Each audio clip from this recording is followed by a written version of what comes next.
Video ini hanya untuk yang punya logika. Bagi yang tidak punya logika, tetap nonton.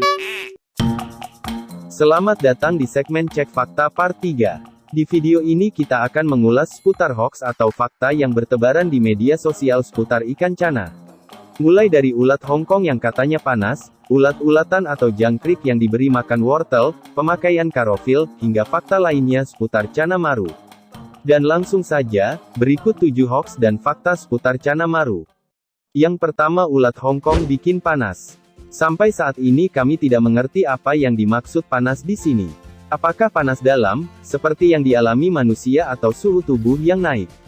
Tapi kita tetap akan membahasnya satu persatu. Jika panas yang dimaksud adalah panas dalam, sebenarnya panas dalam tidak ada dalam dunia medis. Itu hanya istilah yang digunakan ketika terjadi iritasi pada kerongkongan, sariawan, dan sebagainya. Apakah cana juga bisa sakit kerongkongan dan sariawan ketika makan ulat Hongkong? Bagaimana jika yang dimaksud dengan panas, di sini, adalah suhu tubuh yang naik atau ikan menjadi birahi dan sebagainya? Jika ditelusuri, pemahaman ulat Hongkong menimbulkan panas dimulai dari peternak burung kicau. Di mana burung dianggap gacor jika memakan ulat Hongkong. Terlepas hal itu benar atau tidak, tentu sangat tidak relevan jika pemahaman ini digunakan untuk ikan. Mengapa? Karena burung adalah hewan berdarah panas, sementara ikan adalah hewan berdarah dingin. Burung sama halnya dengan manusia, yaitu berdarah panas. Kenaikan suhu tubuh 1 derajat saja, Anda akan merasakan ketidaknyamanan.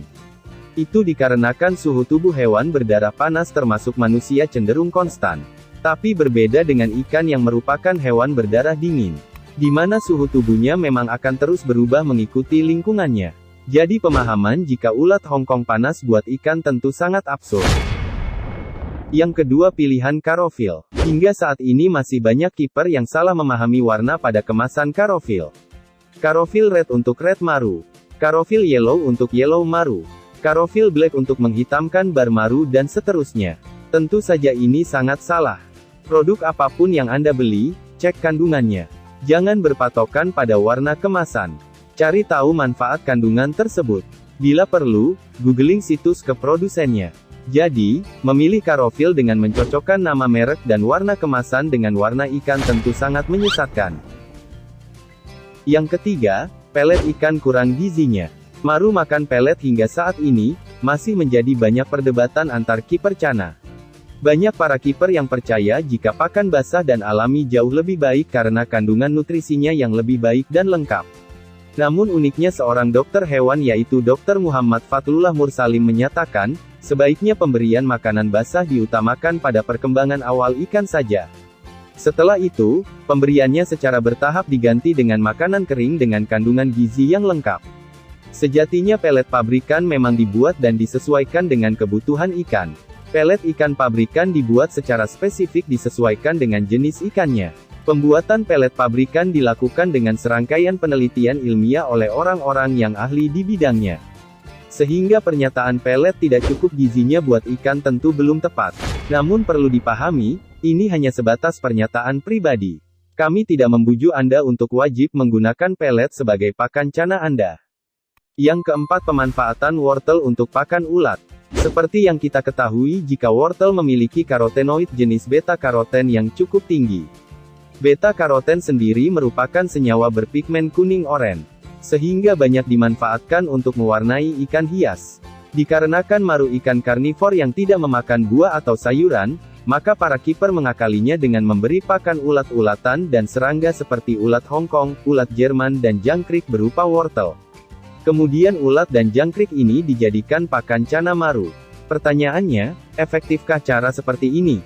Mari kita simak. Di video sebelumnya kita sudah pernah membahas kemampuan biokonversi karotenoid dari aneka jenis hewan atau ikan.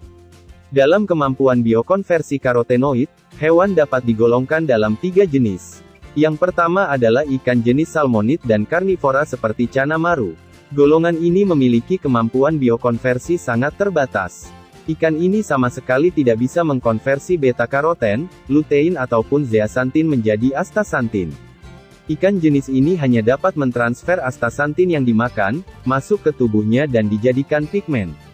Yang kedua adalah ikan dengan kemampuan modifikasi karotenoid yang baik, contohnya ikan koi, ikan komet atau mas koki.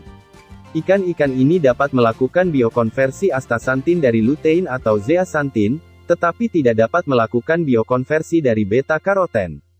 Dan jenis yang ketiga adalah jenis krustasea, di mana hewan ini memiliki kemampuan biokonversi yang sangat berkembang sehingga dapat melakukan biokonversi lutein, zeaxanthin dan beta-karoten menjadi astaxanthin.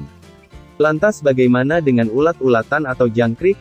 Hingga saat ini belum ada penelitian yang menyebutkan jika larva atau jangkrik ini memiliki kandungan astaxanthin.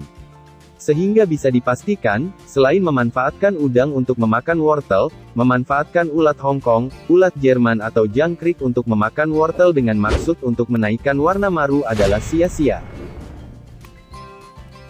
Yang kelima, usia cana maru. Tak banyak yang tahu pasti berapa usia dari ikan Marulioides. Ada yang menyebutkan jika ikan ini dapat bertahan hingga 10 tahun. Benarkah demikian? Berdasarkan penelusuran yang kami lakukan dengan bertanya pada guru besar kami yaitu Mbah Google, kami mendapati sebuah artikel yang menuliskan jika ikan cana dapat hidup hingga 20 tahun. Jadi anggapan jika cana dapat hidup hingga 10 tahun bisa jadi adalah kebenaran. Yang keenam, Marulioides terancam punah. Banyak yang meyakini jika cana maru terancam punah, mengingat eksploitasi besar-besaran yang dilakukan. Hingga saat ini belum ada petani cana maru yang membreeding ikan ini secara massal.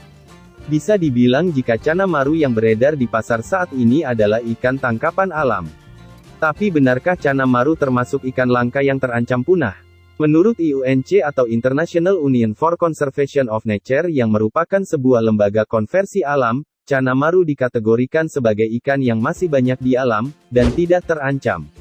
Namun begitu tentu selalu ada resiko jika dieksploitasi besar-besaran. Yang ketujuh, maru bisa mencapai 80 cm. Maru ukuran jumbo dengan ukuran sekitar 60 cm tentunya bukan barang yang langka. Namun berapakah ukuran maksimal dari cana maru yang pernah tertangkap? Benarkah bisa mencapai 80 cm? Cana maru yang dipancing oleh Bencawan Tian Sungnon secara resmi tercatat sebagai cana maru terbesar yang pernah dipancing, yaitu sepanjang 84 cm dengan berat 5,15 kg. Jadi pernyataan jika maru ada yang memiliki panjang hingga 80 cm adalah benar. Demikian fakta menarik untuk episode ketiga. Video ini bukan edukasi ataupun menyinggung kiper lainnya.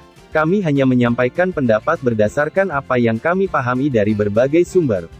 Bila Anda memiliki pendapat lain, tuangkan di kolom komentar. Terima kasih.